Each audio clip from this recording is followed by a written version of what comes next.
Hello, everyone, and welcome to this month's episode of Action Items. I am DC Man Sfregola. I am your host, and I am glad that you are joining me yet again. For everyone, as we always say, all around the world, the morning, the evening, wherever you are, good morning, good evening, good afternoon. Thank you for spending this Friday with us. Um, as always, Action Items is produced by Let's Talk Supply Chain and brought to you by New Gen Architects, your partner in technology-driven supply chain transformations. So, in our second to last episode of the year, can't believe it's been almost a year already, we are going to be talking about peak season challenges as we are right in the middle of learning about inventory challenges that were definitely, we can all agree, were started last year, maybe even before that, as people were trying to figure out how to handle delays, inventory shortages, managing customer demand, etc. And we are going to be talking about agility within your supply chain, which we know is everyone's favorite buzzword. I love a buzzword. But in this case, we really are going to be talking about the importance of agility within your supply chain. So this month, I am joined by Matt Fain, CEO and founder over at Popcapacity. Thank you. Good morning to you, Matt. I know that you were seated in Atlanta, where I sometimes find myself, depending on where I am in the world. But before we get started, you are a veteran in the game. You have been transportation, warehousing, like you are not new to this. You are true to this. So just give everyone a little bit of a background of where you are, how you got started, and your life in supply chain. Yeah, of course. So I'm not a 40-year veteran guys in the game, but I have been in the game enough to see all the different changes that have happened, right? I feel like I started in the 3PL transportation brokerage world. I owned a franchise-based organization called Blue Grace Logistics. And that's where I really cut my teeth and started understanding the great, wonderful world of supply chain and logistics, right? We had focused heavily on managed transportation, so more strategic type transactions, not just the typical transaction, just trying to find a truck, right? We really did focus on understanding the shipper's real needs and how we could deploy the right strategy based on, their need. I then sold that and started an asset-based trucking company. I wasn't pulling around 53-foot dry vans. It was a sprinters and box trucks network, but we focused on time-critical freight, a lot in the construction world, a lot in the high-value tech world, which ultimately led me to Popcapacity, right? We started seeing and identifying some need for a better way to source warehousing capacity, not necessarily through Google or your broker friends. There was a better way to do it, so we decided to go ahead and kick that off right in the beginning of a pandemic. So I've walked all sorts of different journeys in the supply chain, and each and every one has been interesting and fun and humbling, if you would. Oh, that's a good one. Humbling, because I think, and I can appreciate that. I think because if you ever think that you know a lot, working in supply chain will teach you that you don't really know anything. Right. You know so little. Because every company you talk to, every piece of everything, you're always learning. So it's definitely humbling in that perspective. It's fun if you really enjoy learning, but it's definitely humbling in the sense of, oh, I actually didn't know that and didn't know that either. So what do I know?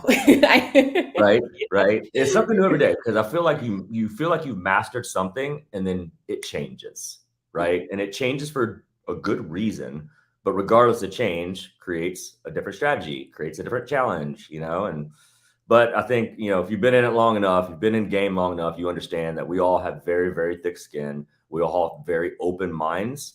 And I'm gonna put it out there. We're probably, the most now becoming the most innovative industry in the world, right? Because yes, I can agree with that. I will toot the supply chain horn. I I will say, because I will say also, when I first started, I transitioned from marketing to supply chain in 2016, the fall of 2016. And there was a lot of conversation, I think, from the time I started until probably right when the pandemic hit, that like there was this talent shortage. People weren't really studying supply chain. No one wanted to get in supply chain because it wasn't sexy and like, oh, what's really going on? But now, to your point, with all of the innovation that's really being put to the forefront, because let's be honest, there was a lot of technology, that was already happening before the pandemic. But it was one of those things that, like, yeah, cool, whatever. But now it's always in the headlines. A lot of universities are now coming up with new programs. People who, universities that didn't have programs before. So it's definitely becoming, an innovative industry for sure, with all of the investment dollars and, the different digital and the data that is swarming around in the industry, for better or for worse. I don't know, for better or for worse. For better, I hope. Yes, yes. But you made a comment, which I don't remember what it is, but it made me think about, right when you said, right when you think you know something, you realize that something's going to change, which is very relevant to our topic, because we put out the survey in LinkedIn this week to figure out, okay, of everyone out there, are things going as planned? So like, you think you have something ready to go and you've planned for peak season, and now peak season is here, or any day really, in the world of supply chain, you plan for something and then it doesn't go that way, or you didn't really plan the way that you should have.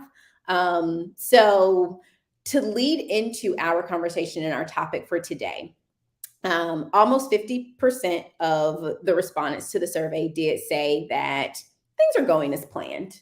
Do you think our sample was too small? Do you think things really are going as planned across the entire industry? It's still early, right? I mean, I think everybody has identified their partner for the season, right? The inventory's in, clearly. We're at unprecedented lows as far as warehouse capacity is concerned. But I think they've identified their partner, but they really don't know, are the items that are sitting in that warehouse the right items to be in that market, right? Did your data analyst and demand planners do the job right and understand that, okay, these are our top 50 SKUs for this region? Because we understand that not every item sells in a redundant market every single time, right? There's volume swings for each additional SKU. So I think we'll figure they might think it's perfect right now because inventory's in. We've got trucks and capacity set up to do freight. We feel good, but it's going to be the consumer that tells them if they were ready. And this is why it's very true, right? Is you don't know until the consumer tells you. That one item that sold red hot last season might fall off this season, but yet you have 2 million of them sitting in a warehouse. So we'll have to do this again, like in the beginning of January. Yes. Did the season go as planned? Did the season actually go as planned, or was it a dumpster fire and you were, working Christmas Day trying to figure out what to do, for the next day, for the end of the year? So talking about inventory and, warehousing capacity, things like that. We have an article from Bloomberg talking about the cost of inventory right now. And I really like that article because there was also a piece of it where they talked a little bit about the warehousing. I don't remember if it was the capacity or cost. Yeah, cost for renting. So what's your take on all of that?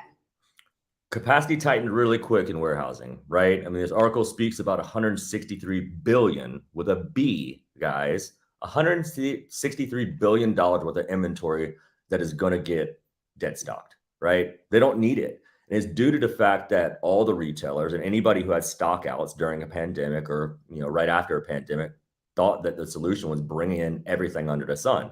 And it filled our warehousing space up, which increased the per square foot rate, right? You can see that in this chart, right? From 2015 all the way to current, there is a huge spike, and most of it happened from 21 to 22. So I think we'll see things soften coming out of the season. Everybody built up a lot of inventory. There's $163 billion worth of inventory that shouldn't be there, apparently. But I think we'll see things loosen, which is going to, in turn, start to see a trickle down in warehousing costs. Mm-hmm. There's a ton of warehousing space being erected right now. You've got companies like Gap who are putting their fulfillment network out there as capacity solution for fulfillment providers. You've got Amazon looking to release 10 million square foot into the market. So I think this is a spike, and things will start to level set a little bit coming out of the season. So I don't know if this is an educate me or if it is a tap into your crystal ball, and I'm going to hold you to this. And if it doesn't work out like this in the future, I will say that you don't know anything. But in my mind, what I'm trying to reconcile this, because warehouse costs increased because everyone bought all this inventory and they needed a place to put it. But now there's too much inventory, so they're going to try to sell it off. So there's not going to be as much demand for warehouse capacity in my mind. So with the new fulfillment centers and Amazon, whatever else that looks like, are those places going to be empty? I don't think so, right? I think there will be an excess, and I'm not going to say an excess. I think we will have the right amount of warehouse space, right? We're constructing it now. Because before we didn't have enough. We just didn't have enough. And not having enough, just like in trucking world, right? We don't have enough trucks. Well, guess what? The trucks you do have are really expensive. That's kind of what we're seeing in the warehousing world too. So I think we're getting right back up to where we need to be. The rates are going to come down a little bit just because of the season, right? But they're going to stabilize. I still think they're going to be higher than 2015, obviously. But I think we'll see them trickle down and then go stable because we will have the right amount. What's going to happen during this downtime or this downturn is people are going to start looking for other options, right? If they paid a premium in 2021 or in the beginning of 22 to get that new peak season partner in, is that going to be the same the part you come into next year when the market softens? Probably not. You're going to have to, price and see if it's, cost effective, and based on how this previous season went, if they were a good service provider. Right. So in a world where 43% of the survey respondents, they think that it's going to go as planned, because you said it's still too early to tell. The other large percentage, and I should have had these pulled up. I don't know why I didn't have them. There was another large percentage that said it is going to be a mess. So we don't know. We're just trying to figure it out. I've heard stories over, the last couple of months of, some smaller brands essentially getting kicked out of their warehouses to make space for the people who are paying the premium for that space. So in a world where you are still trying to figure out who your partner is going to be, or trying to get in at the last minute when, a lot of space is already taken up. You mentioned, Google or my warehouse buddy. I mean, what's the best procurement, methodology or process at this point? I mean, full visibility and transparency is going to be key to finding any partner, right? Any good partner, knowing what they do, how they do it, having some historical information about, that qualifies what they've done. And we say it's going to be in the form of a marketplace, right? So we've created a digital marketplace for warehouse space, offering shippers and suppliers a single platform to engage on relevant opportunities, on real relevant opportunities, right? Going through, and I say this all the time, so anybody who's heard me in the past, you've probably heard this statement too, but from hamburgers to houses, we can all procure this through a digital environment, right? I believe you're out of the country right now. You stayed in a spot that you looked and found on this thing right here, I'm sure, right? I so did. We feel like a marketplace for those capacity solutions is the easiest, most frictionless way to find your next best fulfillment partner, warehousing partner, any sort of capacity that is tied to our marketplace. Okay. Now, how do you get all of your information? How do you kind of vet it to make sure that, and I know you, so I'm sure you're not like, hey, here's a survey to all of the warehouses that I found. You want to be in my marketplace? Like that's not how it works. So, when there is this marketplace like that, how do I, as the, in procurement, how do I know that these are like good people that I can trust? Because it offers visibility. So the good, the bad, and the ugly. Not all 3PLs are built the same. Not all of them are amazing 3PLs, right? Some of them have some antiquated processes. Some of them only focus on B2B and they handle bowling ball distribution, right? That's wildly different than someone processing 25,000 packages a day. So understanding what they do well and what they don't do well, that's a huge factor in having all the information in one centralized platform to pull from is the easiest way to do it. So as far as like gaining the insights on the information, it's as simple as them telling us what they do and how they do it. Which at least saves me 15 phone calls Exactly. for me to see on their website, oh, this is the location that I need. And then for them to say, oh, actually, sorry, that's kind of not exactly what we do, but I can see how you misunderstood that. Exactly, right? It happens all the time because if you go to their website, they say that they do it all. But we all know that every warehouse doesn't do it all. They have a niche. They have a focus point. They're, food grade. They handle, food and bev, mainly, beverages and drinks, or they're a hazmat warehouse in the petroleum world. They have their core that makes it tick. Yes, they will go outside their box and do something else. But in this modern supply chain, finding a partner who's willing to learn, that's great. But what do you sacrifice during that time of, well, I'll figure it out, right? I think Right. those days are done, right? You have to Yes. understand what they do well and what they do well now. And I think you can get all the information, like you said, is not a phone call anymore. I have kids. I promise you, my kids are not going to pick up a phone and call when they're grown adults in their business careers. If they're in supply chain procurement, they will not pick up a phone and call 15 warehouses and ask them, how high are your ceilings? How many docks do you have? Do you have a truck yard? Super redundant and somewhat ridiculous that you have to do that in this modern world. Right.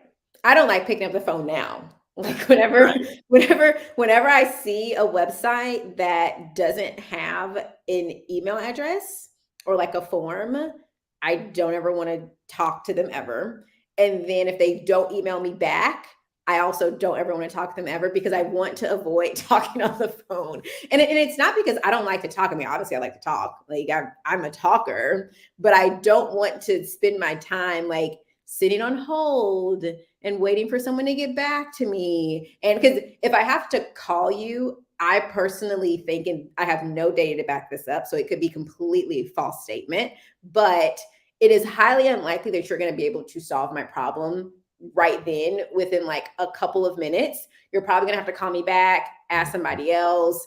I'm going to sit and wait on hold. And then like, God knows how long that's going to take. And that's why I don't want to call. So Right. it's not because I don't want to talk to you, but it's a matter of efficiency and how much I can get done.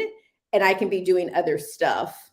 Now, of course, like if I sometimes just have to sit on the phone, like it, and I'll do other stuff at the same time. But in a world where, to your point, I can marketplace, find pretty much anything. Like, why do I have to? Why can't it be the same with warehousing space? We do have a question. In terms of are the rates contract like or spot like? And that's from Bernard Brown. It For depends. warehousing rates. Is the business contract or spot? So I mean, if it's a short-term application, then typically you'll get a shorter term rate, right? If it is a longer term, then you'll get more of those long-term contract rates. Every 3PL has their 30, 60-day out clause, so you can exit the agreement if it just doesn't work out. Our hope is that it works out because we've done all of what we're talking about is discovery, right? The whole discovery cycle to ensure that the person you're talking to is the right person to talk to. We've digitized that whole discovery cycle. So depending upon the scope of work is kind of going to dictate where your rates land. And the beautiful thing about a marketplace is that it's a direct connect model. There's no broker liaison in the middle, right? So you're getting the most cost-effective rates in that market every time directly from the source, not from your broker friend in logistics. Who's putting their markup on it and Yeah, I whatever was a else. broker too, right? We had to make money, I had to eat. And that's the philosophy of a brokerage is right. Identify it, mark it up, resell it, rinse and repeat, do it all over again. Unfortunately, in the warehousing world, there's just not enough marginal gain for both parties to be successful and the customer to still have a cost-effective rate. Right. And at the end of the day, I mean, old business models change all the time because consumer behavior changes, the world changes, and that's where we are. In the spirit of education and kind of going off of that conversation or off of that question, I don't know if you are giving away secrets if I ask you this question. But I mean, we talk a lot from the shipper perspective and like how do I find the best warehouse, et cetera. But thinking about long-term, contract versus spot, especially if I'm thinking, I just need this warehouse space right now because we're expecting a surge for the holiday season. Or, you and I also talked about like maybe the holiday season isn't my peak season. Maybe summer is my peak season because I'm selling pool equipment or something like that. So I just need this warehouse space for like 30 days. And then I know all this stuff is going to sell out. From the 3PL perspective, is someone really going to want to work with me? Are there 3PLs that specialize in kind of those like pop up? I hate to use the word that specialize in these like pop up. I just need this for a little bit, or is the preference given to long-term contracts and long-term partnerships, or is there a little bit of everything? I mean, it is definitely a mix. I think, it depends on the 3PL and the size of the 3PL's infrastructure. If it's a 3PL, nationwide 3PL, and they have 37 different facilities, then there's an operating expense tied to that, right? So, you're going to get that large operating expense to cover the cost, which is going to reflect in the contract rate you get. But then you start looking at the size of the contract and the how much space you need, right? So we've seen stuff as large as 700,000 square feet for 5 years. Those are going to be wildly cheaper, but they just cover concrete, right? The expectation from the shipper to get a really good rate on that large of a space at that large of a term. So, for a shipper to like, it really depends, right? The contract, if your contract value is larger, then you're going to have a decreased amount of revenues. But on the short-term stuff, you'll make more, but you don't get that term, right? I mean, I think these little things right here, these little fidgety poppers, the kids loved them for like a year. We brought in one pallet of these for 4 months, and we had a 3PL that would do it. So I think it's really based on the 3PL's capacity and what kind of shared environment do they have, right? Are they accustomed to having several different businesses and brands in their building? Because if they are, then they're accustomed to managing that. If it's a contract dedicated facility and all they have is in there is Procter and Gamble tissue paper, probably not a great fit because they're not accustomed to having different SOPs all throughout their building. Right, exactly. That makes sense. An interesting comment from Adrian. He made a post today about capacity, just consumables. He used to have 81 box sizes, but the minimum order quantity was a full trailer. And he's like, well, that's not sustainable. that is indeed not sustainable. But that, because we are 24 minutes in and we have not gotten to the first action item, I'm going to save that procurement conversation for another topic on another month. Our first action item, what do we have, Nicole? Planning for the future while focusing on the current. I mean, that's very relevant to what we're talking about now, with understanding like, is this going to be a long-term contract, but I only have this stuff for right now. It's a delicate balance of, and I think human nature is also very much instant gratification. Yes. And instant gratification, not from the perspective like, oh, I want this thing, I get it, but like we feel good about solving a problem right now. We can see that we accomplished something. I had this inventory, I needed a place for it, and now I got it done.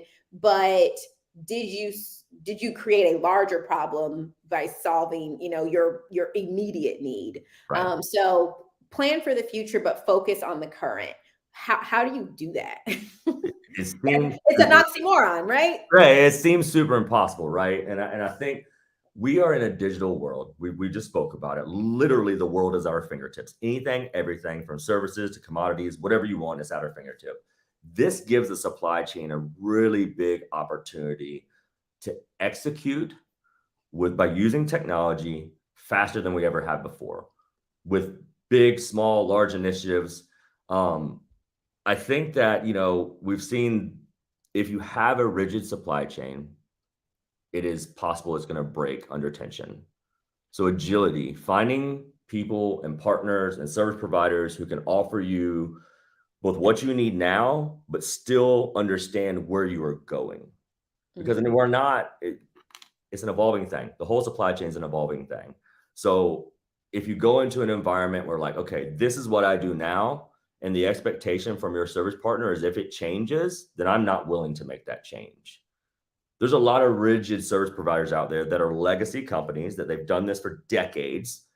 And this is my expectation from a shipper, right? That's why you start seeing like the shippers of choice, right? Who are the shippers who are accommodating these large legacy supply chain companies and what they expect from them? I think that's changing. These larger companies are seeing that whether it be an SMB, an emerging SMB brand, or a Fortune tech company, they all require you to be agile. Because when you weren't agile and the standard SOP that worked all the time, it broke. We saw it during the pandemic, right? Some traditional methods, some traditional processes did not work.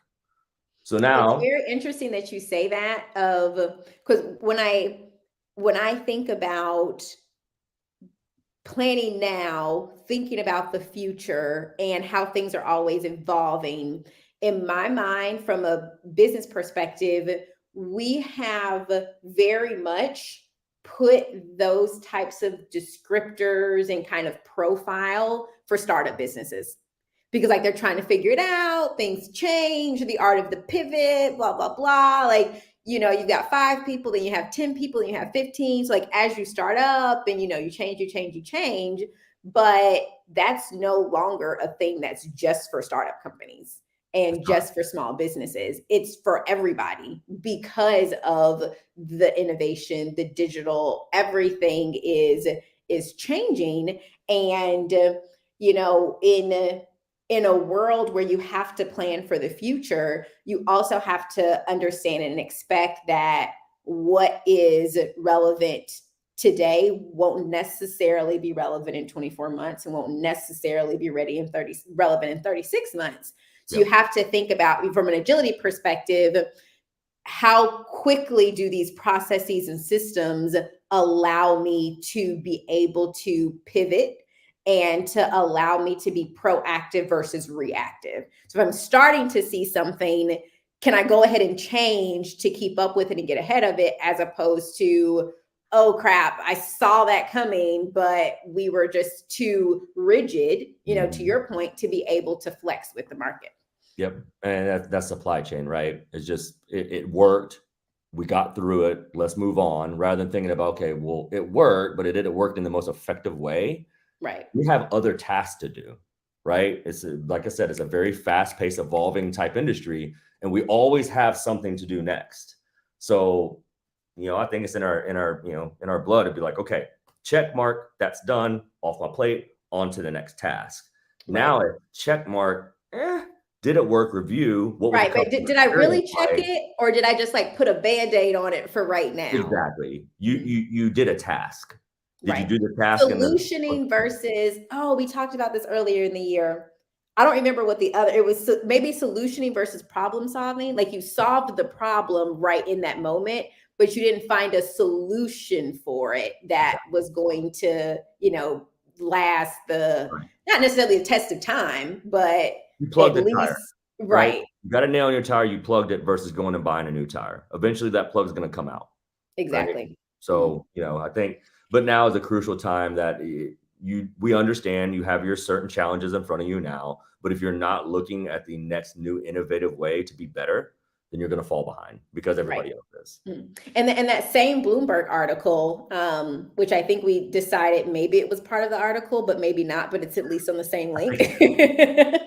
I mean, even going into a recessionary period, inflation, et cetera, 43% of 2,600 executives interviewed, surveyed across the world are still saying that, or 42% are still saying that transformation is still an urgent priority. And it's not a world of, oh, like we don't have the money, things are getting tight, like we're gonna put this off. It's no, we have to figure this out now because things are getting tight, there's inflation, et cetera. And I can think back to what, 4.5, 5 years ago, where we would be having conversations about implementing different digital technologies and really leveraging your data, understanding your data. And we would be having those conversations with companies. And it was a lot of like, oh, like, if it ain't broke, don't fix it kind of thing, like, whatever.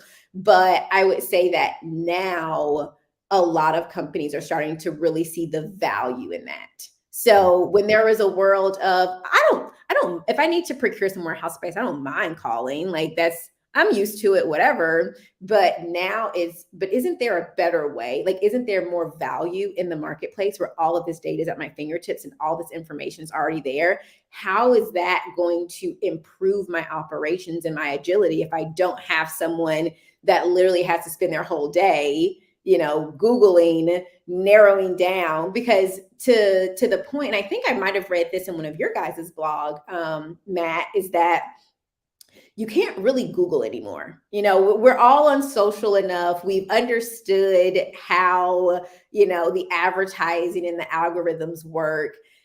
The first page of results is, kind of who pays for the ad space. Who has the most ad spend. It's not necessarily who's going to be the right provider for your needs. So you're spending the time filtering through the results. You get to page 10, you find 10 people to call, and now you sit and call of them. That's your whole day. And maybe the next day, if no one answers the phone, or because it's not what a lot of people don't understand. I think that we might be preaching to the choir. Maybe the viewers, the audience does understand. The fancy Amazon warehouse of the future is not like the norm. That's not everybody's warehouse. These are people, like people are running the warehouse. That doesn't always mean that someone's going to be at the phone able to pick up. And if someone does pick up, doesn't mean they're going to have the answer, Yeah, exactly. Right. It's the cost of that task. What does it cost you to have someone do that task, and what else can they be doing that's more productive? Right. Because I can tell you right now, having someone to call 15 different warehouses and ask the same questions 15 different times is not a good use of someone's time. Right. Well, they can put it in a spreadsheet and then have a presentation, which that too, right? But yeah, I mean, I think that just from any process, right? Whether it be warehousing procurement, trucking procurement, final mile procurement, it's all going to require that discovery stage to be digital, period. Right. And you start thinking about going back to the Google search results, right?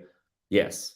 1, maybe page 2 are all based on who spent the most ad dollars, right? And I promise you right now, some of the best 3PL warehouses in the country are lucky to have a website.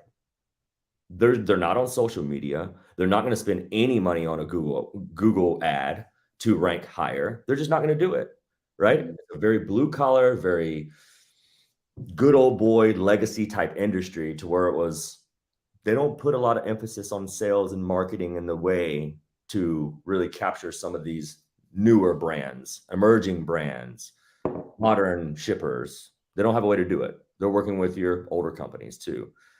Right. There's a 3PL here in Atlanta, Georgia, that works with one of the top 2 largest tech companies in the world, and you never would have known they were there. He has no marketing, no advertising. He's in an area that's not a heavy distribution industrial area, but he had exactly what they needed when they needed it, and was agile enough to say, I can do this for you now, but what do you need in the future? In the future. Mm-hmm. It was awesome. So we have received a 10-minute warning. What is our second action item? Adjusting to a moving demand target. That's tough. I mean, I think it's easy. I think it's data. Well, Right? drop the knowledge and tell the secrets. Look, I mean, I guess it's how you look at it, right? If you don't have the data, and yes, it's going to be a very daunting task on, okay, what do I do in any given time by guessing? But I think every company, every savvy supply chain or shipper or supplier out there has a ton of data, whether it's aggregated through a WMS, a TMS, some sort of integration, whatever it is. They have a ton of information, right? If they use that information to understand where product needs to be placed, when they need to go through an RFP, not an annual RFP across all your different trucks or across all your different warehouses, but when is the time based on the data telling me what are the trends for me to be a reactionary? And then taking that historical information over the past 2 years and say, okay, over the course of 3 years, these are the ebb and flow. These are the dynamics that have changed. Now, what can we deploy to accommodate the current, right? But plan for the future, rolling back up to question number one. But I think the answer is data. Right. And time. You know what? That's I will agree with that. If you're leveraging the right data and you have your people doing strategic value add activities, that's not, manual processes and, things that could very much be automated, but you're allowing them the space to use their very intelligent brains and understand the market and analyze the data and to make recommendations for next steps, then you can. I mean, there's absolutely, my introduction into the supply chain technology space was through TMS and then moved into demand planning and S&OP. So yes, if you have I don't even want to say if you have like a robust, fancy S&OP process, like you can have a rinkety-dink janky S&OP process as long as you have something and then you're executing on that and sharing the right data, the right information with the right tools. Absolutely. And so I absolutely agree that yes, it is easy. And that's one of the promises of digital. If you do it the right way and you have not even the perfect storm, a decent storm, of the people, the process, the technology, the data to come at a good point, then you can adjust to that moving target and you can anticipate and get ahead of things. Like we talked about, be proactive. Well, I mean, look at the inventory levels. Like we all knew that the answer wasn't bringing excess inventory more than you ever had before. That was the immediate solution. It was like, okay, people didn't have items on the shelf and they're frustrated about it. Let's just bring in all of it. They can have all of it. Well, they didn't buy all of it, right? But we knew as supply chain professionals, we knew the second that we saw demand start trickling down, like, oh, inflation is going to happen. Like, well, what we knew everything that was going to happen. So if we can just start taking some of our data, information, history, trends, and just using it, I think we'll be in a way better position for sure. And then also, not to put the onus back on the supply chain, but when I do think that there is a world where as supply chain professionals, we do have to be able to, what's the word? Stand firm, communicate the risks to the higher level decision makers, because I know that there are tons of people who do this day in and day out. And when they read a headline that says $163 billion in inventory excess and damage, that they're like, who the funk? Like, thank you for that headline. Never thought that would have happened being in this world in the last 2.5 years. Like we study the bullwhip effect. Like that's a thing. We knew this was going to happen, but, and I don't know the answers. I don't know if this actually happened, but at what point did we as manufacturing professionals, demand planning professionals, distribution, warehousing professionals not say like, hey, Mr. CEO, Mr. COO, Mrs. CFO, this is not a good idea. And like, I'm not saying that lightly, as in that like you should consider this. I'm saying it very firmly in that you should not do this. Yep. You know what I mean? Or find a better solution. From the outside looking in, perhaps the best solution was stock up on inventory, because going back to the people, process, data in, the right place, they did not have the tools that would have been needed to say, what is the alternative? Right. Let's scenario plan. Let's figure something else out. So they went with what they knew to be true was, yes, we need inventory because we can't miss the sale, and we can't take the risk that our consumer is going to switch to another brand. We'll just have to figure out whatever the result is going to be, and the backlash is going to be as it happens. But again, like, no one in supply chain, I think, is like, oh my goodness, excess inventory. Wow. Yeah. What right. a headline there, All my warehouses are looking at their top shelves, being like, huh, that stuff's been here for 18 months and hasn't moved at all. Wonder Right. what's going to happen, right? Right. So we'll see. This season's going to be interesting. I think we'll know a lot more about it come January Q1, and we'll really see who had the right strategy moving into the season for sure. Right. Yeah, I think I might have talked about this on last month, but it's the craziest thing, and it stands out to me of just like the effect that this is having, going into Hobby Lobby in August and seeing Christmas decorations 50% off. It's nuts. Like, I'm never going to forget that happened. I tell my wife all the time, I was like, babe, this season might be really good because they're slashing prices. So I'm just going to figure out what the old peak season items were last year. They're still sitting on the shelves.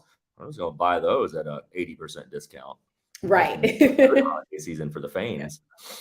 All right. We've got less than 3 minutes. Third and final action item: removing friction from the supply chain to make our lives easier. What is, and I'm going to say one, if you can't pick one, what is like a few, very quickly, in the spirit of actionable items, and action items being a show where people can actually say, I'm going to try that tomorrow. I'm going to try, tomorrow, Saturday. I'm going to try that next week. And not the pie in the sky idea of what is something that can be removed from the supply chain relatively quickly with relative ease that is causing friction right now. Digitize your sourcing process. If your sourcing process is picking up a phone and calling your broker friend or a truckload driver or a warehouse operator several times throughout the day, that does not need to happen anymore, right? Through marketplaces, through other procurement style tools, if your sourcing is a manual process, that can be eliminated. And that is a very, very, very good one. And I say that because it is something that's very manual, and it's causing a lot of waste from a time perspective. Exactly. It causes a lot of waste from a financial perspective, because you're paying someone to do that when it could be automated. And I also so you get the value, you get the impact, but there are also a lot of options, so not to give anyone decision anxiety, but I mean, the procurement space from a digital innovation and technology perspective, it's not going to be hard to find a tool.